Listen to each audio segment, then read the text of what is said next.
You know when you're walking down the street, someone totally distracted by their cell phone bumps into you, and the first words that come out of your mouth automatically are, "Oops, sorry." Or maybe you've experienced the absurdly comical situation of tripping over a chair or bumping into a table and purely by reflex apologizing to the furniture. You start every work email with, "Sorry to bother you," even if you're just doing your job. You apologize to the waiter for asking for the menu. You apologize if your own breathing is a little heavier. That's profound, I know. You live with a heavy, constant feeling that the simple act of occupying space in the world is a crime. It's as if your presence is a natural nuisance, and you need to pay a daily fee in the form of apologies just to have the right to breathe the same oxygen as other people. And then, when you go looking for help online, you're faced with the most superficial and unbearable advice possible. They tell you it's just a bad habit, a lack of confidence, or an inferiority complex. And the golden tip from productivity gurus is always that corporate cliche: stop saying "sorry I'm late" and start saying "thank you for waiting." Let's be brutally honest. If you have this problem ingrained in your soul, trying to say "thank you for waiting" sounds like a bizarre lie. You might even change the word, but your heart continues to race, your stomach continues to churn, and your nervous system continues to scream in panic, expecting to be punished at any second. Changing your vocabulary doesn't fix a biological trauma.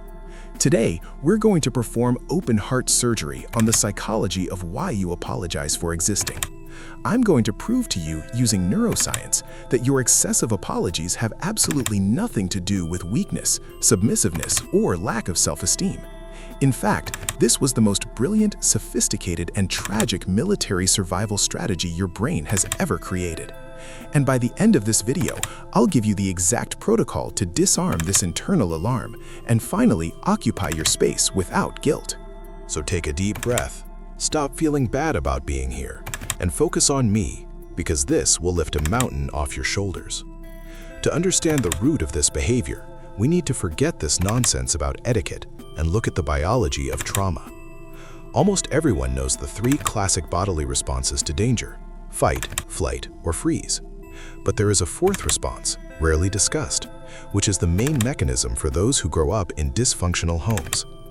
It is called the fawning response, which in Portuguese we translate as appeasement, or more specifically, it is a survival response to trauma and stress, characterized by pleasing, yielding, and submitting to others to avoid conflict, rejection, or danger. Go back in time and be very honest with the child you were. Try to remember the emotional climate of the home where you grew up. It's very likely that you lived in a highly unpredictable environment. Perhaps you had explosive parents, caregivers who punished you with the coldness of silence, or a house where any trivial mistake triggered a disproportionate storm of anger. When you're just a child, you can't fight against a 6-foot-tall adult, and you also can't run away from home because you depend on them for food and shelter. So your brain, which is a spectacular machine of adaptation, created a brilliant tactic. If I can't run and I can't fight, I'll become completely harmless. I'll be invisible. And above all, I'll use guilt as a preemptive strike. Pay close attention to the painful genius of this. If an adult slammed a door in another room, your internal radar would already be going off. Someone is angry. What did I do wrong? Let me just take the blame so things don't get tense. When you made a mistake and immediately attacked yourself, saying, "Oh my God, how stupid I am. I'm sorry, please forgive me," you were taking the weapon from the aggressor's hand. If you were already hitting yourself, the other person didn't need to. Your "I'm sorry" was never a genuine apology for a mistake. It was a leaden shield. It was your inner child throwing its hands up and screaming, "I surrender. I'm not a threat. Please don't hurt me, don't yell at me, and don't abandon me." You learned that taking the blame was the only bargaining chip capable of buying peace and stabilizing the chaos of the adults around you. But carrying that heavy leaden shield 24 hours a day in adulthood drains your vital energy. You spend your days doing exhausting emotional math, trying to calculate exactly how much space you can occupy in someone's life without irritating them. You always try to be the low-maintenance friend, the one who never asks for favors, who's up for anything, who's easy to get along with, because deep down, your trauma still convinces you that having needs makes you an unbearable burden. And since you spend your whole life trying not to be a burden to anyone, walking on eggshells so as not to bother anyone, and apologizing for your own presence, I want to make you a very specific and liberating invitation now. I want you to make this channel your official refuge. Click the subscribe button right now. I thank you very much, deeply. Do you know why you should give this command now using the logic of your own healing? Because by signing up here, you send a direct biological signal to your nervous system saying, look, I found a place where I don't need to apologize, an environment where my pain is understood scientifically and not judged as mere fussiness. Leave the dense and exhausting work of researching neuroscience, reading psychology articles, and decoding the human mind to me. I carry that weight for you with the greatest pleasure.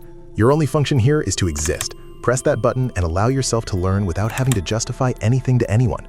Did you give your mind that green light? Perfect. Because now we need to face the darkest consequence of living by constantly asking for forgiveness and how to break that chain. When you enter a room with hunched shoulders, trying to be invisible, and radiating that energy of someone willing to take the blame for everything to avoid conflict, you become a magnet for the worst kind of people possible. Narcissists, manipulators, and abusive individuals have a very sharp radar for the appeasement response. They look for someone willing to absorb their toxicity and then apologize in the end. The tragic irony is that by trying to protect yourself from conflict using your shield of apologies, you attract precisely the relationships that will most emotionally abuse you. And besides attracting chaos, look at what this is doing to your identity. You've spent so many years molding yourself to please others, biting your tongue and shrinking your personality to fit into molds that don't bother anyone, that today you probably don't even know what you truly like anymore. You suffer from chronic self-amputation. You cut off pieces of your voice, your desires, and your boundaries just to remain acceptable. Your throat is constantly constricted by the words you swallow. Your jaw is tense. Your posture is smaller than it should be. You spend half the day holding your breath without realizing it. So how do we defuse this bomb? How do you stop apologizing for existing without triggering a panic attack in your brain?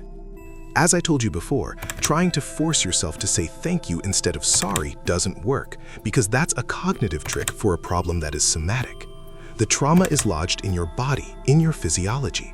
We need to treat it from the bottom up. To heal from appeasement, you don't need to suddenly transform into an aggressive, arrogant, or confrontational person.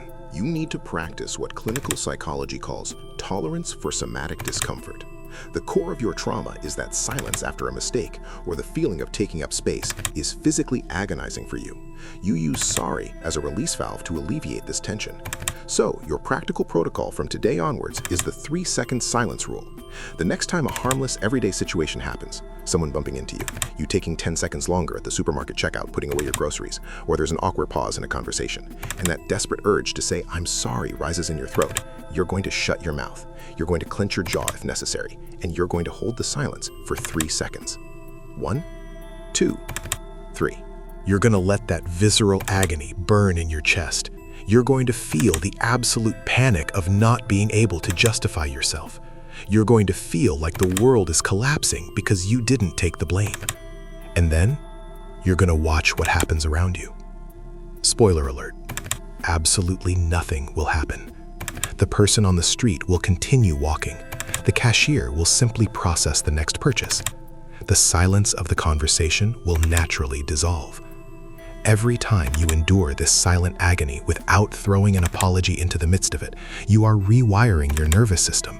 You are physically proving to that terrified inner child of yours that the war is over. You are showing your body that you are an adult now, that you are safe, and that the people around you today are not the unpredictable monsters of your past. You no longer need to preemptively disarm anyone. You are a human being. You have mass, you have volume, and you consume oxygen. By the definition of physics, to exist means that you will occupy space and eventually you will be in someone's way. And that's perfectly fine. You don't owe the world an apology for breathing. You survived the chaos of your history, and your defense mechanism was incredibly brilliant and kept you alive. But you can lower your shield now. It's time to stretch your legs, open your chest, and finally reclaim the space that has always been rightfully yours. You are safe here. We'll see you in the next video, and please don't apologize for watching until the end. Just understand that you are not alone. Take a look at the comments. If there aren't any yet, be the first. I want to see your audacity and willingness to face the proposed challenges.